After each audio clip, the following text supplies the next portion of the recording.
Early in the season and late in the day when we arrived at the museum. We just happened to drive by it and I decided I wanted to stop. This is the back wall of the blacksmith shop. They hung a bunch of items that a blacksmith either would have made or repaired. Quite a collection. And this is a vise. I have one very similar to this. I have a different bar on the bottom, but it looks a lot like this one. Inside this building is a completely disassembled grist mill. I don't see a river on the property, so I don't know how they power it, but the building is complete and all the pieces ready to make the mill are in there. This was about 10 years ago, so they might have built it by now.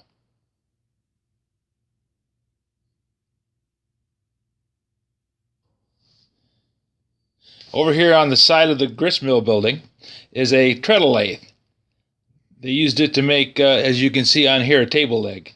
And here's a treadle mill, or treadle grinder, for sharpening different devices. I wanted one of these at the time. Scattered around the property, there are all these display buildings.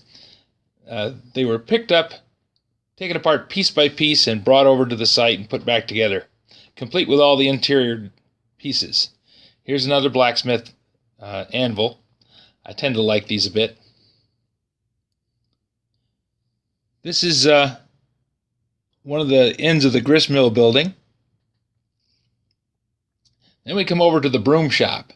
This was a complete operation. It looked like you could walk in and start making brooms. That little thing with the dowels, that's a treadle to step on. They had all kinds of hand-operated equipment, clamps and vices used to set up the brooms and tie them together. That's a bucket full of broom straw. I don't think they used that broom straw to make brooms, but it's an example of what was there. This is a de-seeding machine they used to take the seeds off the broom corn. Not really sure what these two pieces of equipment were for, but they must have had some use in making brooms. This is a nice view of the ducks out in the fields. They actually had farm animals, and there were people out taking care of them while I was there. This is a peacock. They were rather raucous while we were there, too. Really, really loud. All the exhibits on the property had a display like this one on the front door. Showed who lived there and when they did.